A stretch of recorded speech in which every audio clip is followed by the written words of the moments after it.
time since I was a child. Secondly, the dreams began showing me things, details about things that were about to happen. But that didn't scare me. I learned to live with it just as I had learned to live with so many other things. The risk. I got sick for some reason. I became so intoxicated that I spent a night in the hospital, and that night I had a horrible dream. It's so hard for me to even share it. I don't think I've shared it since then, but I will trust you and I will ask for a prayer after you hear it, please. I dreamt of a burning car. My car burning. I tried to get closer, but the heat was unbearable. Inside, I could see nothing but the fire that was consuming it. I knew they were inside. I could feel them even though I couldn't see them. But no matter how hard I tried, I couldn't get any closer. I woke up and went back to that place. I dreamt it again. My discomfort was so great that at one point in the night, a nurse who came to check on me asked if everything was okay, if I needed anything. I guess I looked so bad that she asked me something, and I think it was then that I finally stopped dreaming, or at least slept so deeply that I didn't remember it. I tried to attribute the dreams to the worry I felt about Estefania and Melissa traveling alone. They would drive from Los Angeles to Chicago to visit her grandfather. He was the only living family member Estefania had left, and she visited him every year. This year, for the first time, they would drive there by car. That was the plan. I would travel later by plane, and in the meantime they would drive ahead. It sounds long, but it's a tiring but fairly safe road trip, even for a woman with a young child.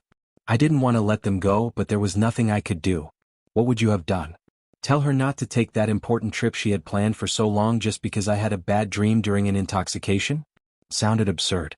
It sounded ridiculous. So, I simply accepted that I would let them go. The only thing I could do was ask her to drive very carefully. That night, before they left again, I slept very poorly. I had hoped to wake up feeling better, with a sudden change of mood and strength, something that would make me change all my plans and travel with them, but that didn't happen. I felt worse than the day before and could barely stand to say goodbye. For most of the night, I don't remember, but what I do remember with strange precision is every movement of that morning before they left. I remember every little thing we did, like how her cereal was left halfway, the coffee stain on the table, how we made sure the little girl was securely fastened in her car seat, how we walked slowly around the car to get to the steering wheel, how Estefania stopped halfway to give a last kiss to her cat Kinder before approaching to say goodbye. I remember the greeting she gave to the neighbor Susan, who wished her good morning with the same happiness and enthusiasm as always. I hugged her tightly and told her to please take care of every detail while driving because in that car, she carried everything that mattered to me in life. She just smiled before getting in and then came back to ask me a question with very curious eyes. "Hey, where's the risk?" she asked. I told her I didn't know, responding out of reflex, though I didn't understand what she was referring to. I continued with an answer that just came out of my mouth without thinking. "You'll find it on the way." She just smiled, got into the car, and they drove off. I watched the car disappear down the long street. I tried to distract myself the rest of the day and went to sleep as early as I could. That night I dreamed again. That night I had that dream again. I was walking along a road in the darkness until a glow in the distance caught my attention, making me run toward it. A few meters from the roadside, my car was in flames. I couldn't hear anything, just like the first time. I couldn't even hear the fire. Everything seemed muffled, like when you hear things from underwater. I tried to get closer to my car engulfed in flames. I tried to open the doors, burning my hands. I could feel my skin burning, pieces of it sticking to the door handles. Something made me turn around behind me, in the darkness barely lit by the glow of the flames. Beside me there was a woman. She was dressed in black. Her dark circles were very pronounced and she was extremely thin, like she was sick. She wore a shawl, but she didn't look Mexican, not like the ones I knew. The woman was staring at me. I asked for help. I shouted for her to help me open the doors, to check the inside of the car to save them, but she didn't respond. I couldn't even hear myself. No matter how loud I shouted, she simply didn't stop staring at me. The phone ringing woke me up. It sounded so loud inside my head, like it was tattooed into my brain. I don't remember the words they used to inform me about the accident. I don't remember what I did afterward, who I called, who handled the paperwork or the procedures or anything. My consciousness went on pause, as if to help me survive in a way I don't understand. I guess that's the only way I managed not to lose my mind, or at least that's what I want to believe. My life began 2 weeks later, waking up at home with swollen hands, bloody knuckles, and bruises all over the walls. The scene was horrifying. I went to Melissa's room, and among her stuffed animals in the bunk beds, among all the things my little girl had left, I saw countless bottles, whiskey, tequila, rum. There were even small keychain-sized bottles that Estefania had brought from a trip to Jalisco. They were empty as I saw. There was even a perfume. I couldn't stand to see her room empty. I couldn't stand thinking that she would never come back, that she would never play with those toys again, that she wouldn't choose again whether to sleep on the top or bottom bunk. Stumbling, I went outside. The light blinded me. The sun, I had no idea what time it was or what day it was. I noticed Estefania's cat, Kinder, meowing at me from the house across the street where Susan lived. It was looking out of the window. Seeing it there, I was overwhelmed with shame. Without a doubt, they had let him in there when I stopped responding to him, stopped feeding him. I felt like I had lost him too, forever. I found my phone under a pile of clothes and plugged it in to charge so I could turn it on. From the messages that arrived, I realized that everyone had been worried about me, that I had gone to the funeral. Yes, that it had been a disgrace. Only through the messages did I start to remember, in clouds of fog, I remembered being drunk, clinging to the coffins, trying to stop them from burying them. I saw myself that night in our now empty house, cursing God for what he had done to me, for what he had taken from me. I remember turning toward the street through the window. I remembered seeing the woman in black from my dreams, the one I had seen by the burning car, but now she was looking outside from the other side of the street, beneath the... I understood that the dreams and nightmares I had that day had probably merged with my blurry alcohol-soaked consciousness. I gathered all the trash I could find to try to clean my house. I owed it to them. It was also their house. I wouldn't have allowed them to see it like this.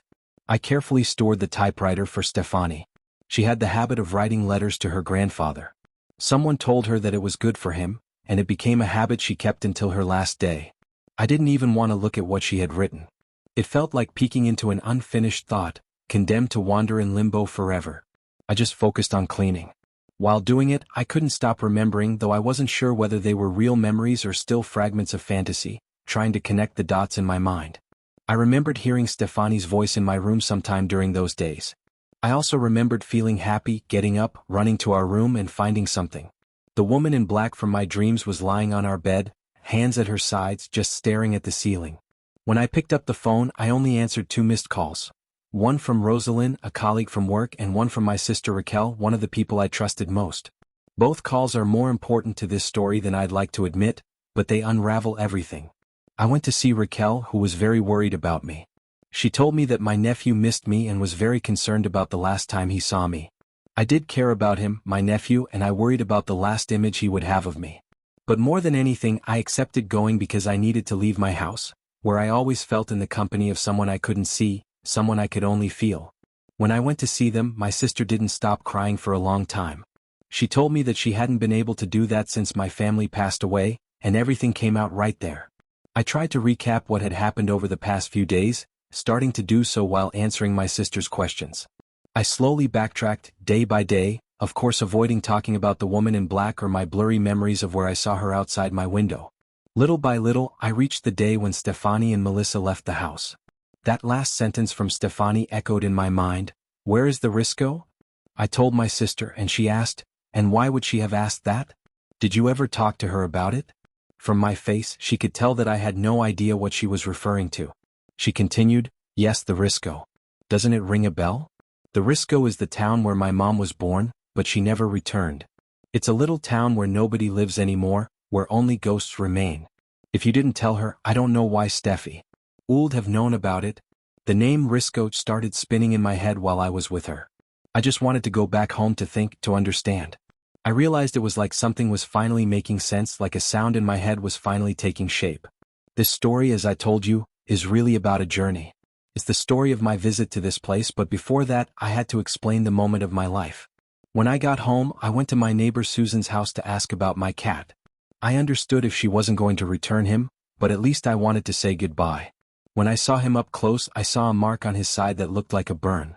It almost broke my heart. I told Susan that it hadn't been my intention to neglect him, that I was grateful she saved him from me. Susan responded that she understood me. She said she saw how I tried to feed him, even when I was lost in alcohol and pain. She told me that she saw a delivery service bring food for the cat, and I even staggered out to check if everything was okay or if something more had happened, to see if I had gone crazy. She said the cat seemed to be trying to alert me. I didn't want to say anything about the woman in black from my dreams. Susan told me that's why they hadn't called emergency services to help me, because the neighbors knew I wasn't alone. They saw someone, a woman in black, at the window. I didn't want to tell her I was alone. I didn't want to tell her that I thought the woman she saw was only in my dreams and that I didn't know how she had gotten out of there. But your community is just the beginning of this story.